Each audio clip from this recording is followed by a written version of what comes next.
Welcome to all my neurodivergent friends and to all the neurotypical listeners as well. Welcome to the Autistic Guys Sports and Culture Podcast. I am the Autistic Guy and I am super duper excited about this episode. It's been a couple of weeks since I did an episode. I think my timing might be off. I don't know, but I'm excited about this episode. I haven't been like super busy, but you know what I'm saying? I have been busy. Traveled a little bit for work. I was in Boston for a few days. It was cold. It was cold as hell in Boston. That was cool. It was all right. You know what I'm saying? Just work. Nothing special about the trip. Just you know what I'm saying, doing what I got to do to keep the lights on. You know what I'm saying? So that was cool, but just been busy. Super excited because officially as of May 1st, sometime May 1st, my group turned in our last group assignment, and I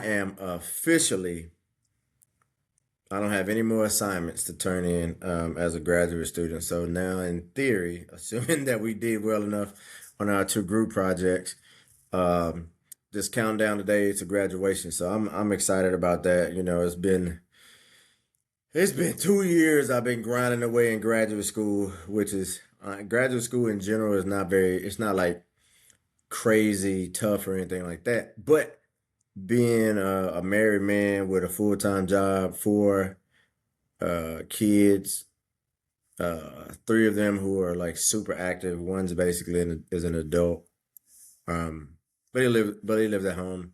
But the other three are like super active in school and sports and stuff like that. So my wife and I are always like ripping and running. So it's been a challenge, but you know what I'm saying?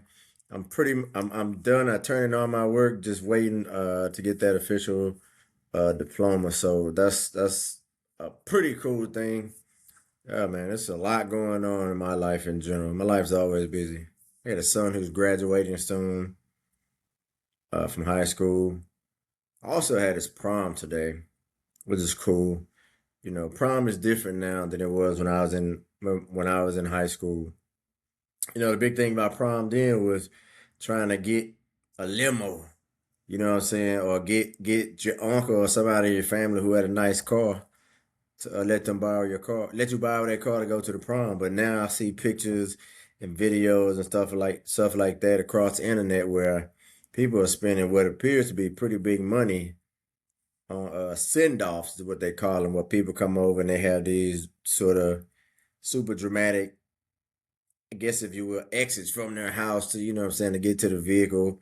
So it's pretty interesting. You know what I'm saying? Not my cup of tea. Thank God my son didn't ask for one because I would have more than 99% of the time, unless it was like super inexpensive, I'd have been like, nah, we got better things to spend money on.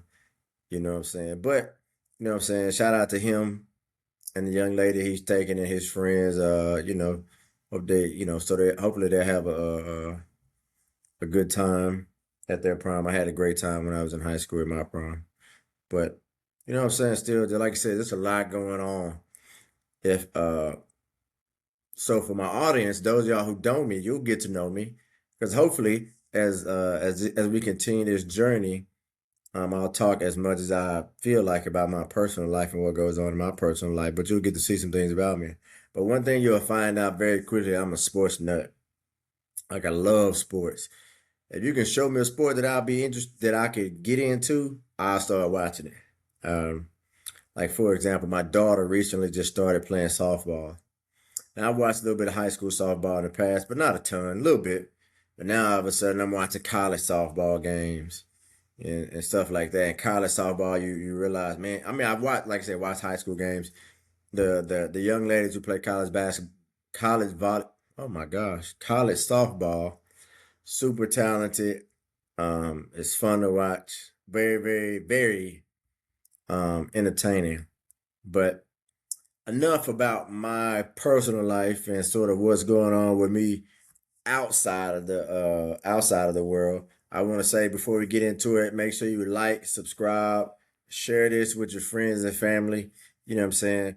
I don't do podcast. Let me say I do podcasts because I love the art form, not a podcasting per se, but talking on a microphone and stuff like that. I got my undergraduate degree in journalism, right? So I've always enjoyed doing this type of thing. So it's not like I was on the radio when I was in college back in 1998, 1999, the year 2000. I was on the radio back then when I was in college. So this is something that I truly have a passion for. So it ain't, that's why I do this because I love doing this. This is me. Yeah, I love it. But anyways, let's get into you know what I'm saying? Tap in, don't tap out. So the first thing I want to talk about is I want to give a review of the movie Michael. For those of y'all don't know, I think it came out 2 weeks ago. Don't quote me on that. But I don't even know what company made it. Somebody released a movie about Michael Jackson. I think they call it a biopic. I don't know. Don't really matter. But anyways, they released a movie and it's called Michael, and it goes from like his childhood. Now, I don't know Michael Jackson's career time frame like a lot of people or people that I've come across. Some people that I've come across seem to where they can say, "Oh yeah, it stopped here, and this was before this, and this happened." Blah blah blah. I don't know his career timeline like that, but from my understanding, where it ended was roughly around the 1988 time frame. Um, Again, that's just my understanding. I was there in the movie, but it didn't say. I don't think it said a year when that happened. A lot of controversy, or shouldn't say, there is some controversy about the movie, but you have these rumors, and I'm saying rumors because I don't know this to be a fact, but rumors about reshoots and you have people. I've seen comments about people being upset or feeling some type of way at a minimum about the movie not including some maybe things that would have put Michael Jackson in a negative light during that time that happened during that time frame. Like I said, I don't know when most of this movie and Michael Jackson's life took place. I was, you know what I'm saying, knee high to a grasshopper. But anyways, my review of the movie, man, I really liked the movie. I really did. And I'm gonna tell you why I liked the movie. Because I felt like they gave you just enough substance in the movie and just enough music to just keep you in that feel. Like I felt like I was like you were here to, they play they play like you get a few scenes or whatever, then you get some with some music in it, and then your adrenaline start going, beat it, or something from when the Jackson Five when they started out when they was like really young, and you get the groove, and so your energy is good, and it kind of puts you into the movie even more. At least for me, that's kind of how I felt about it. You know what I'm saying? It get your feel goods going. The music get your feel goods going, and then you start to watch the movie. You start to get into the movie a little bit more. Again, this is from my perspective as somebody who knew about Michael Jackson, liked his music, but I wasn't like into Michael Jackson like a lot. Well, I don't want to say a lot of people, but as you can see, he had millions and millions of fans, and you passing out and all of that kind of stuff. And I wasn't into Michael Jackson like that. You know what I'm saying? So some of the stuff you heard about, you know, with his dad and all of that kind of stuff. But since I didn't follow his career that closely, I didn't know a lot of stuff in that movie. Like for example, probably the biggest thing that I learned about Michael Jackson is as I was growing up, you know what I'm saying, before he passed away. Interestingly enough, Michael Jackson passed away when I was in basic training. I'll never forget this. I was in basic training. I was in the chow hall, um, and it came across TV that Michael Jackson had died. Um, so interestingly enough, anyways, um, but the most one of the most interesting things I found out in the movie was about his. I forgot how you pronounce it. Vitiligo.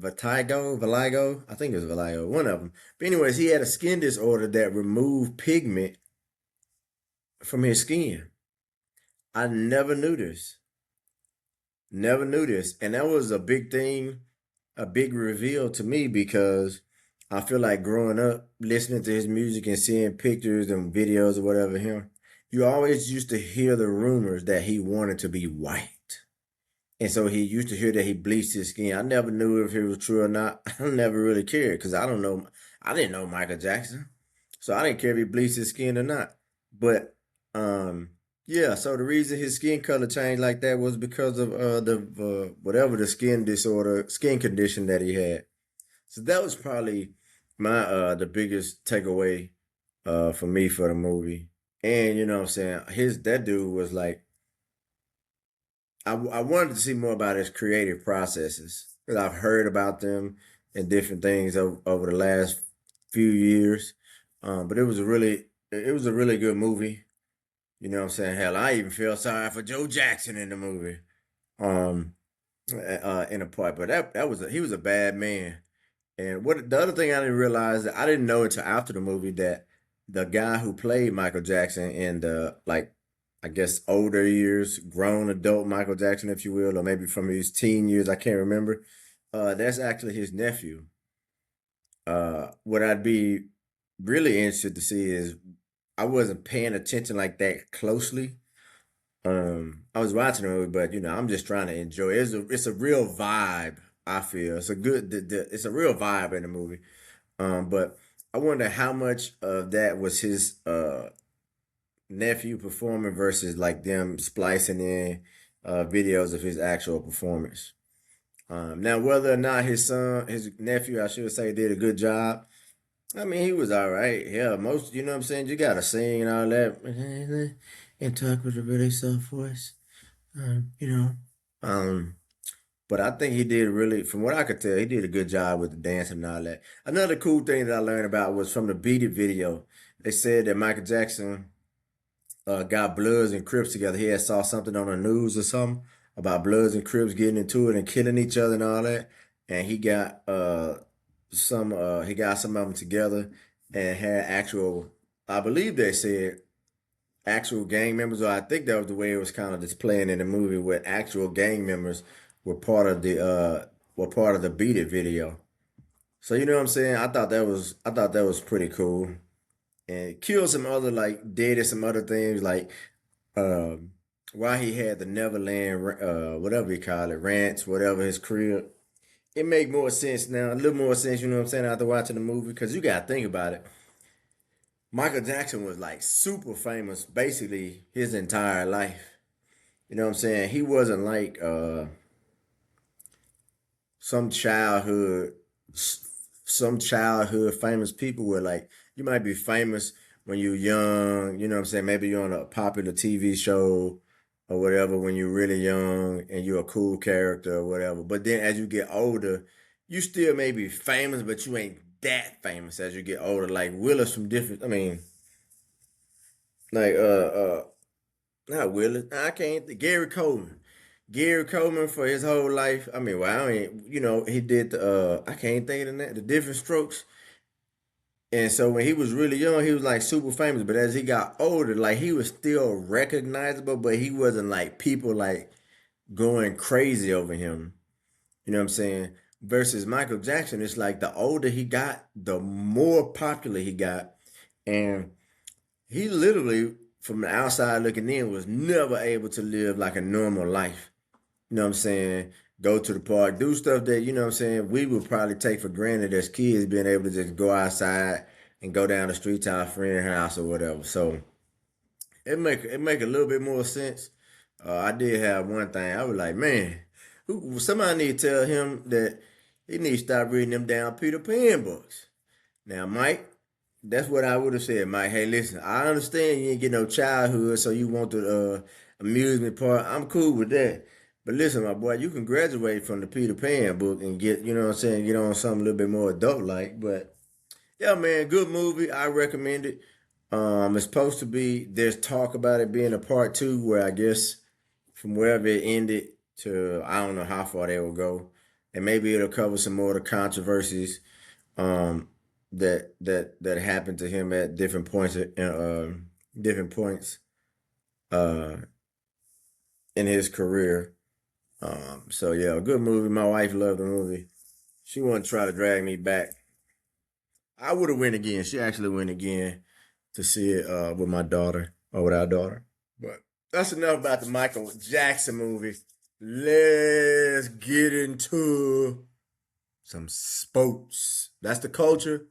Let's get into the sports. I want to hit this topic very, very quickly. Looking at my notes right here. Boy, they had a little nasty incident last night in Game Six, the NHL hockey playoffs. Which, by the way, if you have never seen hockey playoffs, it's one of the, I would say this, outside of maybe Michael Jordan era NBA playoffs, I don't think there's anything that I can think off the top of my head that that is consistently as good of a product as NHL playoff hockey. I mean, it's just every if you like football, basketball, I'm just gonna say football and basketball, especially if you like the older era, 80s, 90s era before that, where it was physical and you thought guys was laying it on the line, man, you'll love playoff hockey because it's all of that and more. A lot of games go into overtime. It's just dope. They fans be going crazy. It's a dope thing to watch. But anyways, game six, Boston and Buffalo. It was the empty netter. The dude from Buffalo, whatever he did, whatever to the guy, and the guy fell. Then you know hockey players. A lot of times referee blow the whistle. They start grabbing and y'all, you know what I'm saying? You think you like this? They be grabbing each other. You know what I'm saying? And they start doing that. And dude came through like Jason. Swung the hockey stick like a whipping. I was like, wow, that's crazy. They called him into the office. They say, nah, bro, you ain't gonna get no letter in the mail. We can't do this over Zoom. You got to come sit down in front of us talk about this. I forgot the dude's name, but yeah, he probably gonna get a decent suspension. Hell, you could damn near be uh uh arrested for assault because he swung that joint like a weapon for a slashing penalty. It was just in the closeout game. He probably was, you know what I'm saying? And I think they lost 4-2 or 5-2, something like that. Anyways, moving on from the hockey playoffs, the biggest thing for me right now is the NBA playoffs. The playoffs, I would say, so far has been a lot better than I expected because when they first started off, it was not going well. Two things that I've seen a lot of in the playoffs. Um, Number one is a lot of teams shooting very, very low percentages in the 3 point and from the 3 point line.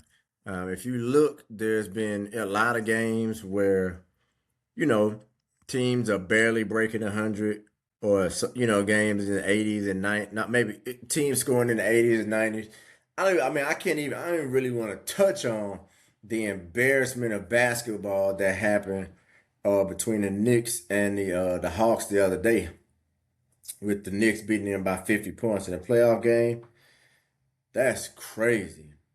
But yeah, a lot of teams have not been shooting all that well um, from three in the playoffs. I'm not an analytics guy, so I hate it when people say, "Oh, you just got to shoot a certain amount of 3 pointers," and blah blah blah. I don't believe in that, and I am a basketball coach, but I don't believe in that.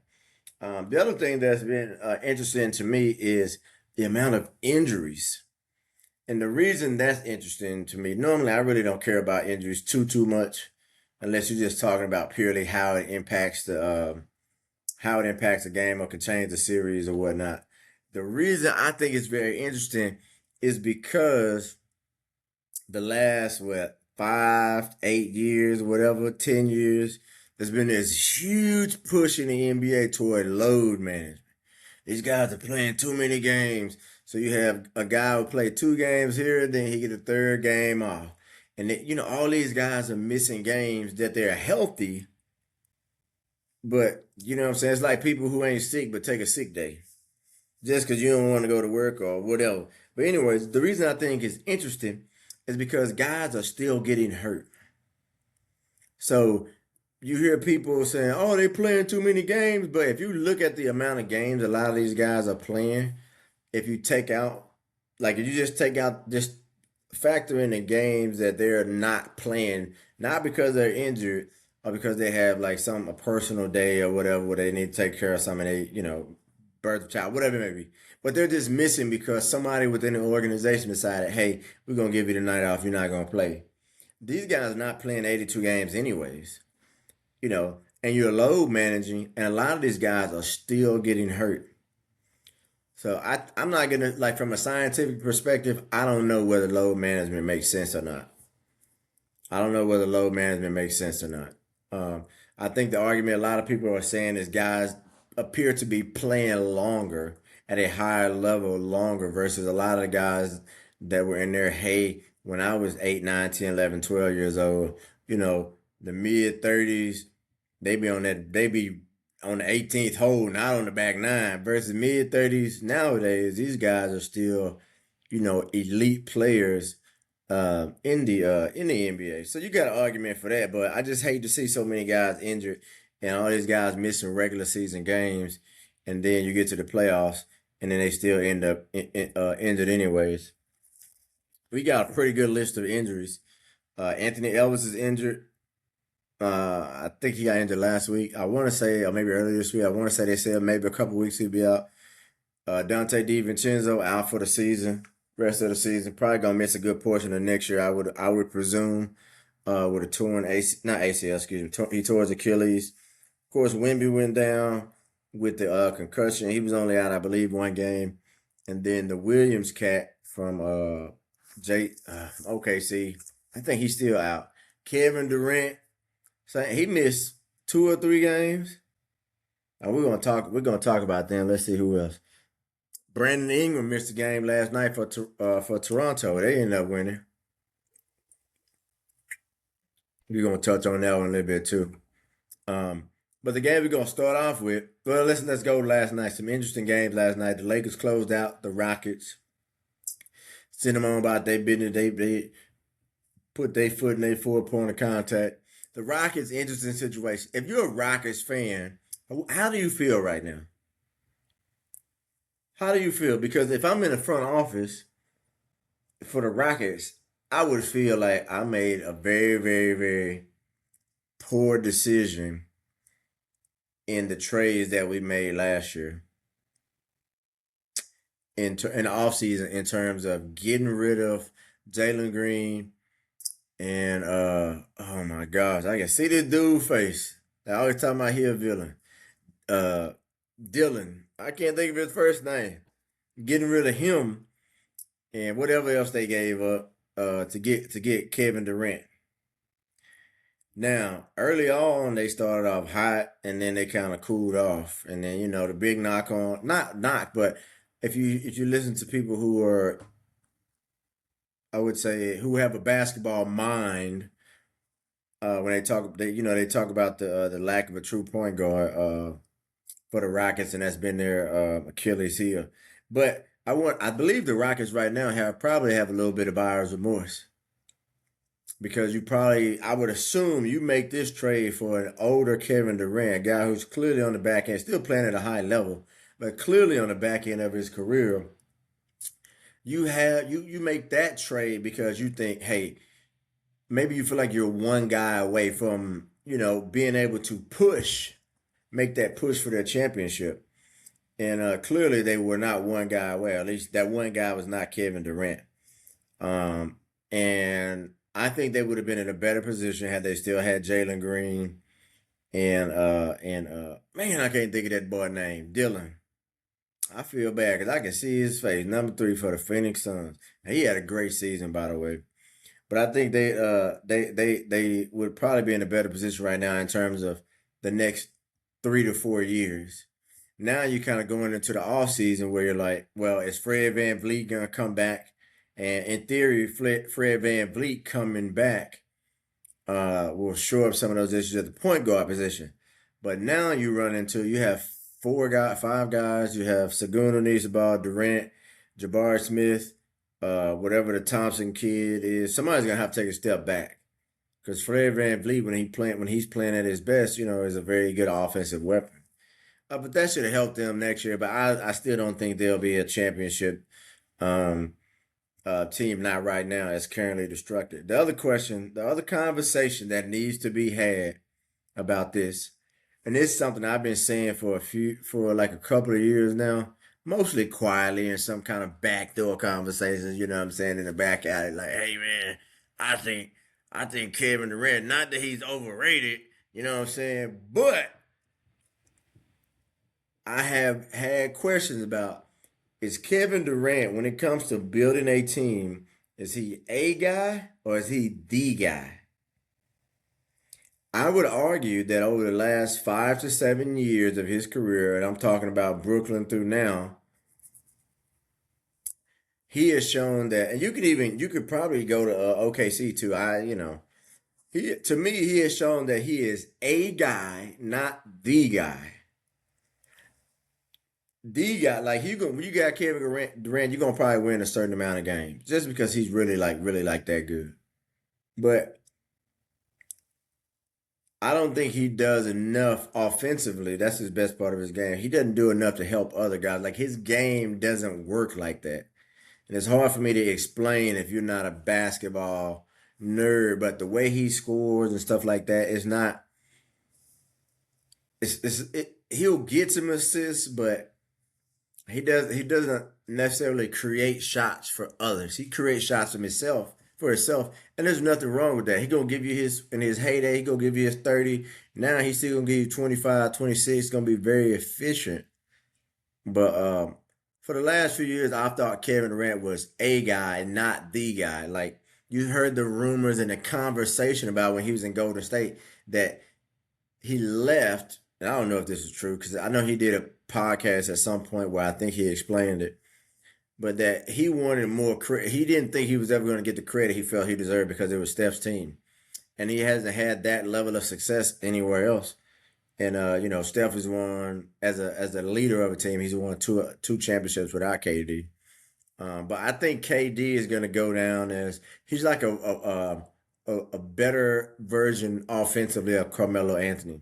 Guys who, because you have them on your team, you're going to win games. But because of their style of play, I think they're better off to be a guy, not the guy. You know what I'm saying? If that makes sense. They can be your best offensive weapon. I better off a guy, not the guy. And that's no knock against Kevin Durant. There's great players out there who are better off being a guy and not the guy. You can still be the guy offensively and not be the guy on the team. Anyway, moving on, the Oklahoma City Thunder swept just kind of like as everybody expected. San Antonio, I call it they bought Portland the Bureau and they beat them 4-1. Even though Portland was up big in that closeout game, and then San Antonio went on a crazy run and came back and ended up winning the game. But we got two game sevens right now coming up to Toronto and Cleveland.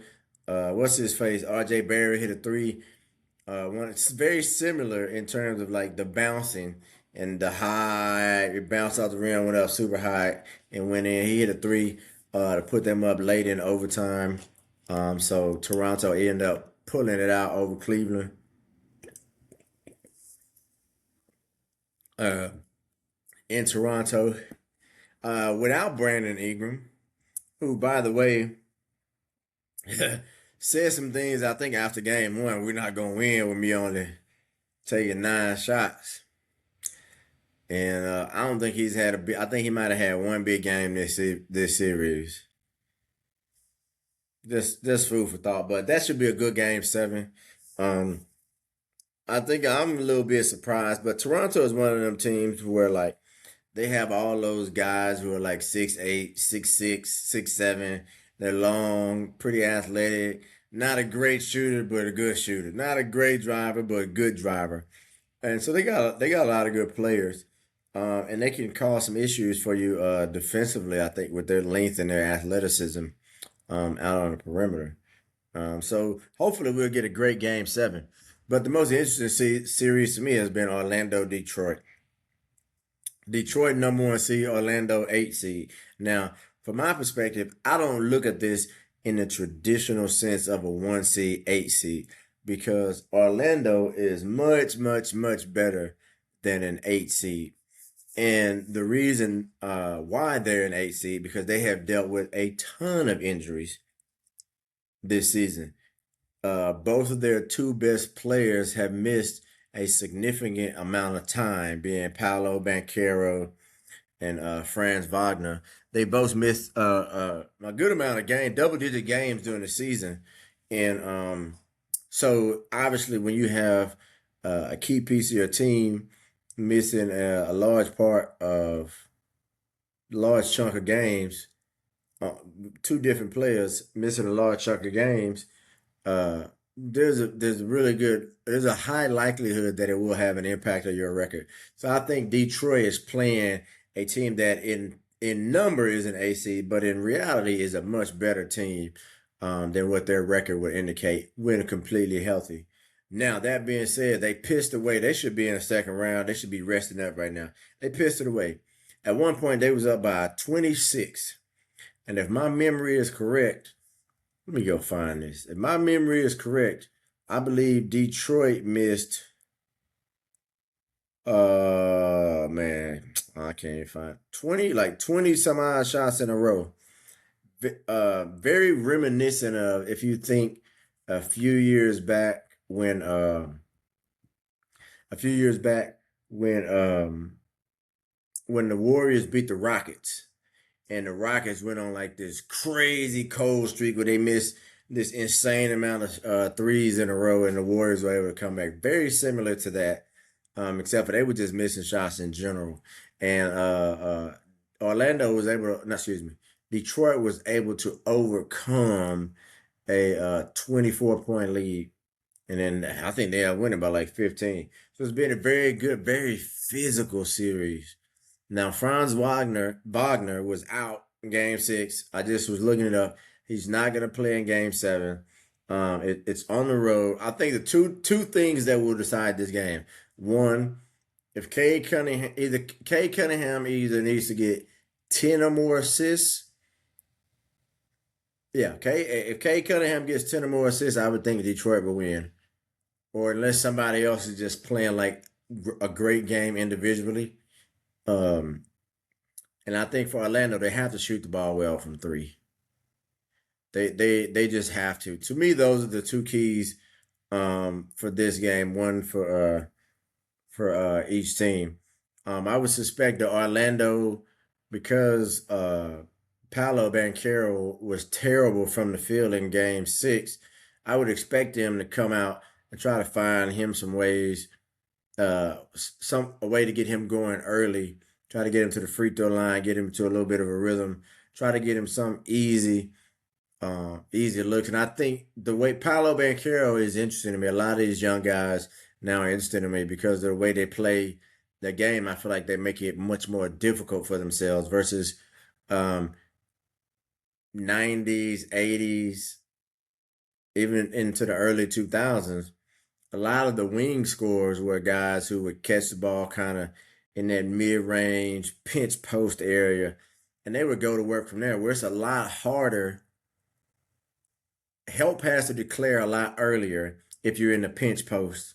If you're in the mid range and you catch it on the mid range, you turn it and you turn and face, because most of these guys are big enough and athletic enough that if they're in the pinch post or in that wing area, they can catch it, make one move, take one dribble, and they at the rim, right? So your help has to declare a little bit earlier, just so they can get in better position to either keep you from getting the shot or keep you from getting to a spot to where if they are able to get in position, they're too late, you know. So I think that, but Paolo Banchero and a lot of these guys now, they like to catch the ball or bring the ball up, catch the ball outside the 3-point line and go and work from there, which to me personally, as a basketball guy, I think it's much harder to score that way because um, the help can rotate a little bit later. They don't have to declare as early. On top of that, you have to dribble a lot more, spend a lot more energy to go to the rim from 23, 24 feet out, and you have to deal with more guys digging in and reaching and stuff like that. Because you're coming from further out, you have more opportunities for guys to help, and then your passes along. But I don't want to get into too much technical jargon. But I really just hope it's a really good game. That's really what I want to see. Uh, I really don't care who wins. I don't even want to make a prediction.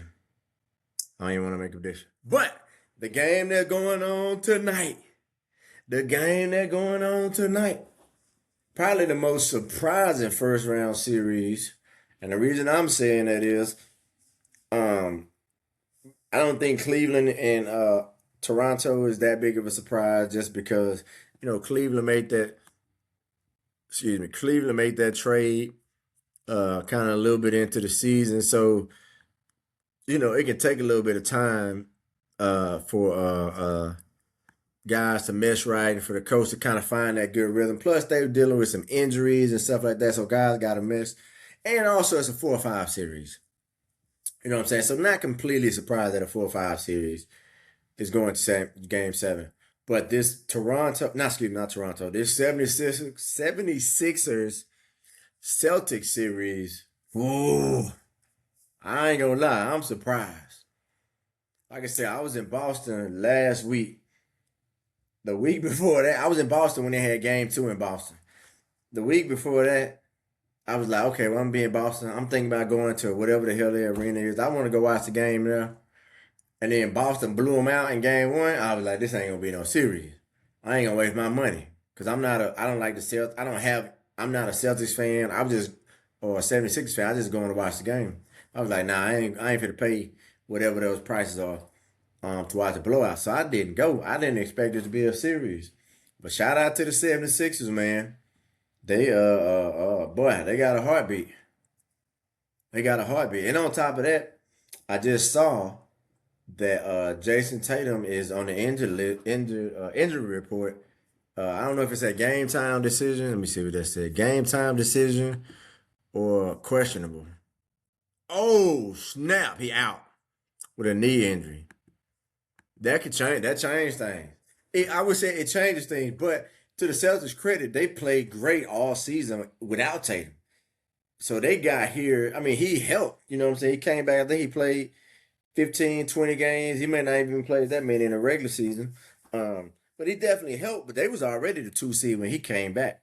So Boston is more than capable of winning this game without Tatum. As a matter of fact, I would not be surprised if it would not be surprised if Boston came out and blew the 76ers out. And here's why I say that. You have a team that played 50 some odd games with one group of players. Actually, they didn't play all 55 because Vucevic came late. They traded Anthony Simons. But they played a good chunk of the season with the same core group of guys. And then you bring in not just another piece, but like the piece, like whatever, however you want to call it, between him and Jason Tatum and Jaylen Brown are the 2 best players on that team. So when you bring another guy in like that who is going to take, you know, it changes the dynamic because now instead of maybe you're a guy you like, you know what I'm saying, Tatum ain't here, I'm getting 12, 13 shots a game. Now with Tatum here, you might not get but 7. You know what I'm saying? So your opportunities have changed and the way you have to do things, the way you have to operate is a little bit different. So I would not be surprised if Boston played really well as guys can kind of morph back into the role that they've been playing for most of the season before Jason Tatum came back. I think the biggest thing, probably, this is the easiest big thing to say, is why is 76 all of a sudden looking so good? Joel Embiid came back. I think in the third or fourth quarter the other day, he had like 20 points. Something like, the first game he came back, he didn't look very good. He wasn't making anything. But he came back, and I think that has been like a kind of a big deal, a big change. So we'll see what changes tactically that Joe Mazzulla and his staff can come up with. I think the one thing that people do not the average person does not understand about a guy like Joel Embiid is, especially in the playoffs, um, it's not always about how many points you score as the best player on your team. And this is kind of what I was talking about with Kevin Durant. So for a guy like Joel Embiid, you might say, "Oh, he missed 12 shots." Yeah, but he had 8 assists. So what you have to look at when you factor in Joel Embiid's impact is two things. One, how does it change? How does it impact Boston's rotation? Right. So maybe Boston cannot go as small as they would like to. You know what I'm saying? I'm trying to think who plays on the front line for Boston, but all I can think of is Vucevic and Luke Garza. But I can't think about who they play when they go a little bit smaller at the five position. But maybe now that you have Joel Embiid there, you probably got to play some of those guys a little bit more than maybe you were when they weren't there. Luka Garza got to get a little bit more minutes, even though Luka Garza is a very good player. Vucevic probably got to get a little bit more minutes, even though neither one of them are like the greatest defenders in the world. But traditional thought often is that you meet size with size. You know what I'm saying? So he's been his ability to not only create his own shot, but to create shots for others has been huge. And when you have a guy like that who not only can pass, because he's a really good passer, but the other thing that you have to think of is it allows other guys to rest. So and it gives them easier shots. So instead of oh man, I can't even think of his first name, Maxi. I know his name starts with a T. I can't think of it off the top of my head. But instead of Maxi having to create his own shot most of the time, now you know what I'm saying. He could play a few minutes and he can play time with Embiid where he can kind of coast a little bit offensively. He can go stand in the corner and wait for the ball to get rotated on for three or four, rotated to him or whatever for 3 or 4 possessions in a row, and not have to worry about the offense kind of like tanking, if you will, not cratering. I should say is probably a better word. You know what I'm saying? It allows other guys to rest. You might be able to buy a few more minutes on him with a guy like Maxi on the bench. The other thing is when you have a guy like Joel Embiid who's a really good rim protector, you can be a little bit more aggressive on the perimeter defensively. You can get into passing lanes. You can get up in guys. You can guard the 3-point line a lot better because when a guy gets beat, you don't necessarily have to help as much from wherever your help is designed to come from, um, because you have a rim protector who's there that can offset some of that at the rim. So it kind of gives Nick Nurse some different options and some different looks um, that he can play with defensively. That you have to adjust to as a player and as a team, and as a coaching staff for both sides. So it'll be interesting to see what the Celtics do, if anything, differently to match up with Joel Embiid and him coming back. Let's see what else going on in the NBA playoffs. Second round, there's a couple of second round series locked in. I forgot who the Thunder. Well, it don't even matter who the Thunder playing in my opinion because they probably gonna sweep them. San Antonio and Minnesota. They start Monday, I believe. Yeah, they start Monday. San Antonio Spurs fan, y'all come in closely. Listen to me, right? This series, in my opinion, is a big series for your team and where they want to go, not only this year, but next year, right? Because I feel like this is a good opportunity for San Antonio. I would say they're probably ahead of schedule as to maybe where they thought they would be as an organization this quickly. Wemby's in his third year, Stephen Castle's in his second year, and they still got a developing Dylan Harper, and then of course you got De'Aaron Fox and some of those other guys there, and they had the six man of the year. But I personally think right now that the two best teams in the NBA, where it's going to come down to is whoever wins. I assume that San Antonio and the Thunder will meet in the Western Conference Finals, and I believe whichever team wins that will win the NBA championship. I don't even know who. Yeah, That's what I believe. So I think this opportunity is a good opportunity for San Antonio to kind of turn that turn that corner a little bit. Because to me, when you become a championship team to where like you're one of the best teams in the NBA, the one of the things you do is you treat team you almost have that you hear that killer instinct, right? So if you look at why is this so surprising when excuse me, why is the expectation always that a one seed beats an eight seed? Because you look like the one seed is supposed to be better, the eight seed is supposed to be worse, the one seed is supposed to be better, they should come out and take care of business. So the Spurs should look at this, not that Minnesota is a one team, but you as a not that Minnesota is not good, but right now DiVincenzo's out for the season, so he's not be playing. Uh, I don't know how many games Ant Edwards is going to miss. And then they had another guy whose name I don't know how good he was in the regular season, but he was averaging 18 a game. He didn't play in that last game against the Nuggets. But I think San Antonio has an opportunity to come in and get a sweep. 5 games at best. San Antonio, in my opinion, you should not allow Minnesota to win more than one game. In a perfect world, you sweep them. Worst case scenario, you lose one game. But I think you got to go in there and you got a team that's a little bit wounded. Now, they still got some good hoopers, Julius Randle, McDaniel, uh, yeah, they still got good players. I'm not saying Minnesota is trash.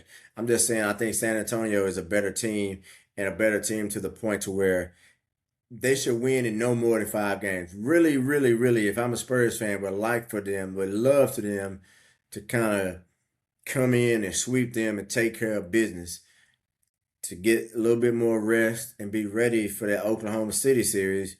Because I think that's going to be a dogfight, and I think San Antonio can beat Oklahoma City. I don't think it's a good matchup for Oklahoma City. Or they're the best matchup for Oklahoma City, in my opinion. Um, so yeah, I'm looking forward to see what San Antonio does. You know what I'm saying? Yeah. Lastly, but now that Minnesota put out the Nuggets, what should the Nuggets do? I think the Nuggets are clearly realizing that they kind of maybe have a little bit of buyers and more similar to the Rockets, but not in the same way. I think one of the things they missed from Michael Porter is that offense. You know what I'm saying? They missed Michael Porter's offense, his shooting, his ability to spread it before, that consistency.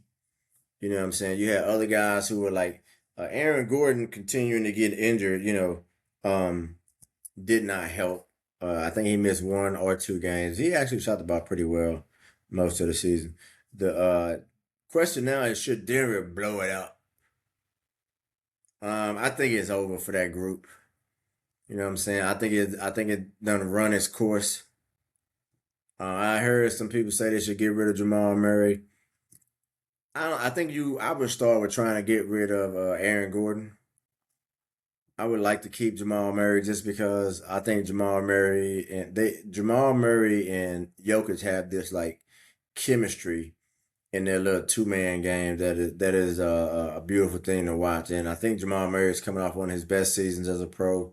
He normally is outstanding in the playoff, takes his game to a whole nother level. And because I don't think the league views Jamal Murray as like super duper like elite, like one of the top 5 point guards in the NBA, I don't think you'd be able to get anything back that would help you maximize the years left that you have Jokic. Right now, I'm not saying Jokic is gonna leave or anything like that. What I mean by that is um you don't want to bring an older superstar guy who's arguably the best player in the NBA. You don't want to have him peak in his career and then get rid of all your veteran guys and then bring in a bunch of young guys because then the chances of you being successful are going to decline drastically.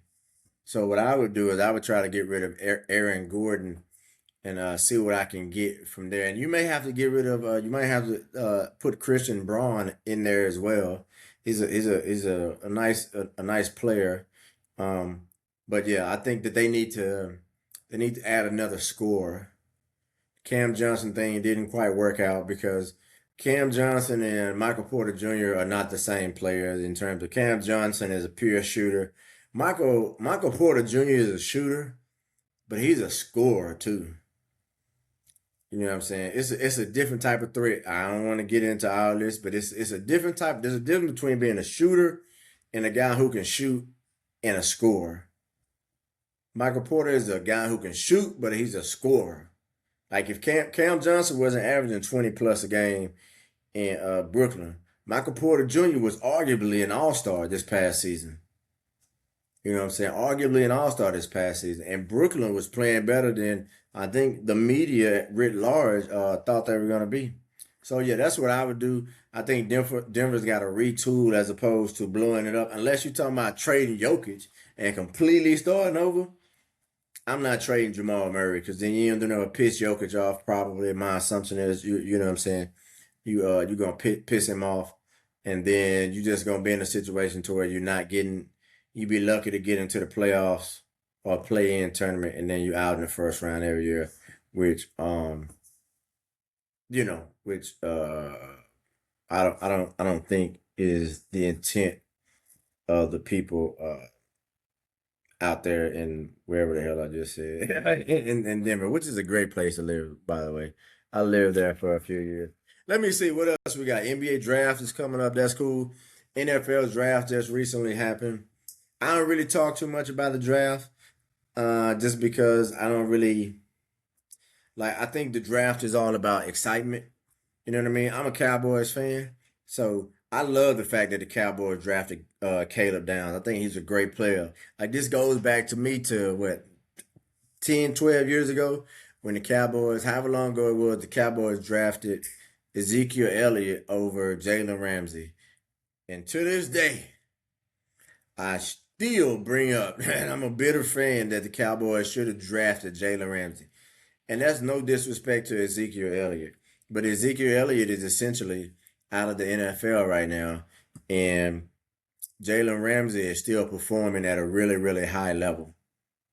Really, running backs have a very short lifespan in the NFL in terms of being at their peak. And when a running back ain't at his peak and he's making a lot of money, most teams have no use for him. Versus when you have an elite corner, especially a guy who is as physical as Jalen Ramsey, guys like that, i.e. Rod Woodson, can go from being elite corners and transition to being elite or elite at a minimum, very high quality safeties in the NFL. You know what I'm saying? So I'm excited about that draft pick. Yeah, I don't care too much. I think draft grades are dumb because what exactly are you drafting? What are you giving a draft grade on? What you think? Oh, they got an A because they drafted. Okay, you're just drafting bodies. You don't know how good. I know why they doing it. You know what I'm saying? Drive viewership, drives people to the websites, drives traffic, all of that. It builds interest. But if you know what I'm saying, it doesn't really mean anything because at the end of the day, you're evaluating players. And if you watched enough drafts, it doesn't matter which sport it is at the professional level, drafting is an inexact science. It's an inexact science. So you really don't know. You can hope. Everybody hopes. We think. Because you really don't know until these guys have played. And some guys, it might take a couple of years, especially a guy that's like a quarterback or something like that.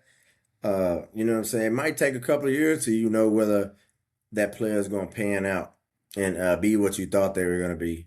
You know what I'm saying? So, but congratulations to all the young men who got drafted uh, uh, in this year's NFL draft and all the guys who are going to get drafted in this upcoming NBA draft. There was one last thing that I could think of on top of my head that I'm going to talk about. I've been wanting to talk about this for a couple of weeks, but after the first podcast, I actually was sitting in my hotel in Boston about to record a second podcast, and I was like, nah, I'm going to sleep. So I want to talk about NBA officiating real quick. So Devin Booker was complaining about the NBA officiating during that series against Oklahoma City. Called out a guy specifically by name, whose name I don't remember, and it's not really germane to the conversation. I've seen other people that I know personally complain about the NBA officiating in the playoffs. Here's what I'll say about that. One, I do not like this argument when Devin Booker says, "Well, I've been in the league for 11 years." Man, it don't matter how long you've been in the NBA. That's the problem. Is y'all, you hear people always want to accuse referees of leaning one way or the other to a team or a player, but then you have guys and people who will come out and say that certain players are supposed to get certain calls. Like Devin Booker, I'm in 11 years in the NBA. I'm not a rookie. I'm supposed to. No, it don't. Like it doesn't matter how long you've been in the NBA. A foul is a foul. It should be. Let me just say that it should be. If you're a rookie who ain't played and you're in your first 2 minutes in the NBA, whatever's a foul against you should be a foul against Shea Gilgeous-Alexander, should be a foul against Wemby, so on and so forth. Right? So I think that's a notion that should be dispelled across the NBA is that guys, how long you've been in the league or what your level of play is in the league, meaning if you're a superstar, blah, blah, blah, should dictate how you officiate it. Fouls should be fouls. Now, that being said, the biggest problem to me with NBA officiating is the players themselves. I know I hear people, oh, it's the athleticism. No, in my opinion, that's not it. The problem is the players themselves are the problem. It used to be at one point where, as an official, you just had to basically follow the rules, right? In terms of like whatever is, a hack is a hack or a block, whatever. It's not. I'm not saying it's not never cut and dry, but it's a lot harder nowadays because these guys are going out of their way to create contact in what I would call unnatural ways. They're baiting officials or trying to bait officials into fouls. Like for example, we see it all the time. Guy pump fakes on a jump shot. The guy he jumps into him and just flails the ball in the air. Well, you're creating that contact, right?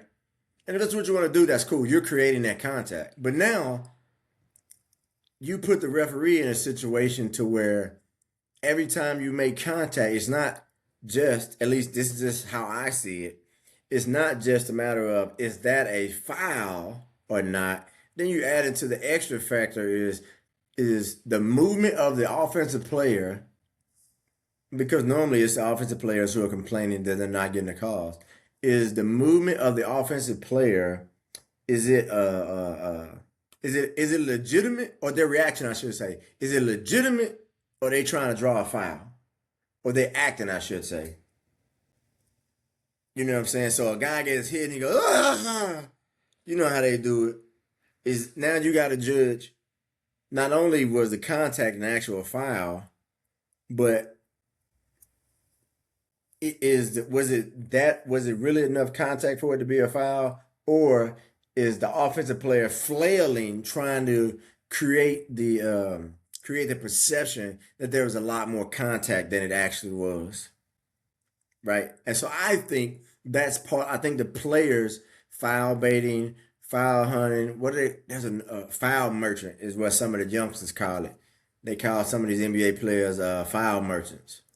But I think that's what makes it harder is you have so many guys who are not they're just acting in a sense. And from my perspective, they're just acting and doing all this extra stuff to create these calls. And so you make it even harder on the official than if you just play basketball and stop trying to do all this extra. Some of these guys, I like to say and joke this, some of these guys hit the ground like they got shot by like they got shot by a sniper. Just boom. But anyways, I did say that was the last thing, but I really got one last thing, one last topic. Draymond Green said he's had some thoughts about if Steve Kerr held his career back. Draymond Green, no. I think I'm not one of these people who's gonna say that without Steve Kerr you wouldn't have been a Hall of Famer. I'm not gonna say that, but I will say that within what you were doing in Golden State, I think Steve Kerr, and playing with Steph, you were able to highlight some of the things that you were most elite at. Great passer, really smart, can read defenses very well, can read offenses very well, um, as well, right? Because if you look at Draymond Green 3-point shooting percentages over the years, that ain't got nothing to do with Steve Kerr. Yeah, yeah, yeah. He ain't telling you to miss no shots. So that ain't got nothing to do with him. That's you. Now maybe he ain't calling no plays for you, but for what? I mean, Draymond, respectfully, I ain't never really seen you. Now I ain't saying you ain't got it. I'm just saying since you've been in the league, I ain't never seen you. You know what I'm saying? I ain't never seen you out there giving nobody that ism. I done seen you had some good games here and there, making some threes, but I ain't never seen you. You ain't never struck me as somebody I need to call a play for. You know what I'm saying? Unless you want a sympathy play where I just, you know what I'm saying, I rock with Draymond, been here for a while. You know what I'm saying, let me let him wet his beak a little bit. But no, I think, you know what I'm saying, where you at now, maybe he wanted more individual accolades. But I don't think, if you look across the years, Draymond Green in the NBA, has played in the NBA, I don't think his stature in the NBA would be probably any different had he been able to score. He's going to be a Hall of Famer. He's been an incredible defensive player. He's a really smart guy. If anything, to be honest with you, if his role would have been different, he might be out the NBA by now. Just keeping it a beam. And I mean like you look at Draymond Green, right? His 3-point percentage has gone down drastically. You can argue, a lot of people do. You can make an argument that he ruined his attitude, and him punching Jordan Poole ruined their dynasty, or basically ended it. You know what I'm saying? You can argue with that, and he's been. I mean, he's always been a bit like kind of like one of those players who hovers around the edge. But I don't know. The last few years, it's just like it's. You know what I'm saying? So I wouldn't be. You can't. I wouldn't be surprised if he hadn't been playing for Steve Kerr, and somebody had to try to give him a more, what I'm assuming, a larger offensive role. If he wouldn't have been out of the NBA by now, or definitely, you know what I'm saying, a back end guy. Because then, you know what I'm saying, you ain't Draymond Green. I don't think anybody views you as a guy who would have had the potential to be the guy offensively on a championship level team. So a lot of your skill set probably wouldn't have been highlighted offensively as much in terms of your IQ and your ability to read defenses. You know what I'm saying? But hey, man, you know what I'm saying? It is what it is. But anyways, man, thank y'all for tuning in. I appreciate it. Again, shout out to all my neurodivergent people. If you don't know what neurodivergent people is, you can go look it up. It's people who have autism, ADHD. There's several other disabilities or whatever, or mental disabilities that fall under that category. I'm one of those people, and I'm proud to be autistic.